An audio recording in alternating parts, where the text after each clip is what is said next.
முடியாது. யாழ் பேருந்து நிலைய சூழலில் அமைந்துள்ள பழக்கடைகளை அகற்ற யாழ் மாநகர முதல்வர் முயற்சிப்பது மக்களின் நலன்களை சீர்குலைக்கும் நடவடிக்கையாக இருப்பதாக சுட்டிக்காட்டும் EPDPயின் மாநகர சபை உறுப்பினரும் முன்னாள் முதல்வருமான யோகேஸ்வரி பத்முனராஜா ஒரு குறிப்பிட்ட நபரது பிரபல்யத்துக்காக மாநகரின் சட்டத்தையே கேள்விக்குள்ளாக்கியுள்ளதாகவும் குறிப்பிட்டுள்ளார்.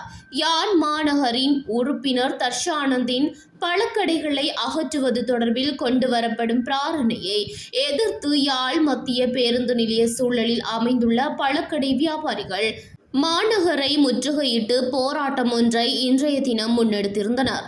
இதன்போது குறித்த போராட்டக்காரர்களை சந்தித்து அவர்களது கோரிக்கையை மனுவை பெற்றுக்கொண்ட பின் ஊடகங்களுக்கு கருத்து தெரிவிக்கையில் இவ்வாறு தெரிவித்த அவர் மேலும் கூறுகையில், மாநகர சபை சட்ட வரையறையில் பிரேரணைகளை சபையில் ஏற்றுக்கொள்வது மற்றும் அனுமதிப்பதற்கான வரையறை இருக்கின்றது. சபையின் சட்ட வரையறை மற்றும் பிரேரணைகளின் அனுமதித்தல் போன்றவற்றில் சபைக்கு வருமான இழப்பு மற்றும் பாதிப்புகள் ஏற்படுதல் போன்ற ஏது நிலைகள் இருக்குமாயின் அதை நிராகரிக்கும் அல்லது ஏற்றுக்கொள்ளாதிருக்கும் அதிகாரம் முதல்வருக்கு இருக்கின்றது.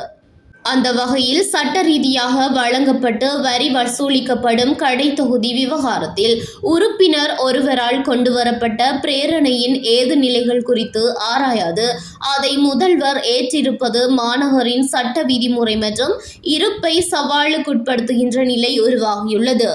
மேலும் சட்ட ரீதியாக வாழ்வாதார ரீதியில் கொடுக்கப்பட்ட இந்த கடைகளை உரிய பொறிமுறையின்றி அகற்றுவதற்காக முயற்சிக்கு ஒத்துழைப்பு வழங்கியிருப்பது முதல்வரது செயற்பாடுகளிலும் அவநம்பிக்கையையும் சந்தேகத்தையும் ஏற்படுத்துகின்றது. எனவே மக்களின் நலன் சார்ந்த இந்த விவகாரத்தில் எமது ஈழ மக்கள் ஜனநாயக கட்சி ஆதரவாகவே செயற்படும். குறித்த பிரேரணையை எமது கட்சி எதிர்த்து மக்களின் நலனை உறுதி செய்யும் என்றும் அவர் தெரிவித்தார். ஈழமக்கள் ஜனநாயக கட்சியின் செயலாளர் நாயகம் ஒரு காலமும் தனது பெருமைக்காக மக்களுடைய வாழ்வாதாரத்தை கொடுப்பவர் அல்ல.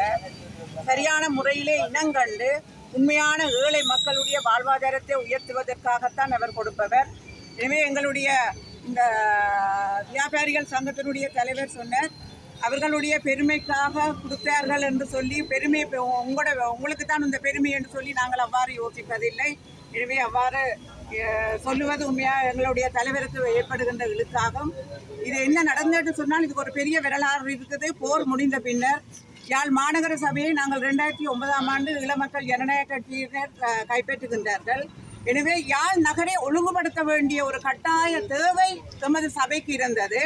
அந்த வகையிலே வீதியோரங்களிலே போக்குவரத்துக்கு இடைஞ்சலாக பல்வேறு கடைகள், நடைபாதை கடைகள் எல்லாம் விடப்பட்டிருந்த நிலைமையிலே நாங்கள் இரவோடு இரவாக போக்குவரத்து நெரிசலை தடுக்கும் வண்ணம் இரவோடு இரவாக அந்த கடைகள் எல்லாத்தையும் அள்ளி கொண்டு சட்ட விதிக்கு அமைய முதல்வருக்கு இருக்கிற அதிகாரத்துக்கு அமைய அவற்றை நாங்கள் அள்ளி கொண்டு வந்து இந்த மாநகர சபையிலே போட்டு சபை தீர்மானத்தை எடுத்திருந்தோம். அதையிலே நீங்கள் கொடுக்க வேண்டும் என்று சொல்லி நிதிக்குழுவிலே நாங்கள் தீர்மானித்திருந்ததுக்கு அப்பால் இந்த பிரேரணையை எங்களுடைய கௌரவ முதல்வர் அவர்கள் ஏற்றுக்கொண்டிருக்கின்றார்.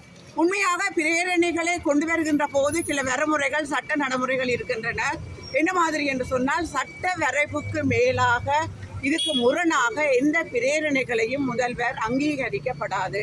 எனவே எங்களுக்கு ஒரு ஐமிச்சம் தோன்றுகின்றது. முதல்வரும் இந்த பிரேரணைக்கு என்ற பிரேரணை எழுத்து வடிவிலே வந்திருக்கின்றது. ஒரு உரிமத்தை நாங்கள் கேன்சல் பண்ண முடியாது, ஒரு வருமானத்தை நாங்கள் கேன்சல் பண்ண முடியாது. அந்த இழப்பீடுக்கு பொறுப்பு கூற வேண்டியவை இந்த பிரேரணையை ஆதரிக்கின்ற முழு உறுப்பினர்களும். எனவே இது சட்ட ரீதியான ஒரு முரண்பாடான ஒரு நிலைமையை மாநகர சபையிலே தோற்றுவிக்கும். எனவே எங்களுடைய குழந்தைகளுடைய எங்களுடைய வியாபாரிகள் சங்கத்தினுடைய அங்கத்தவர்களுடைய எதிர்காலத்துக்காக நாங்கள் முழுமையாக போராடி இந்த தீர்மானத்தை நாங்கள் வாபஸ் வரை செய்வோம்.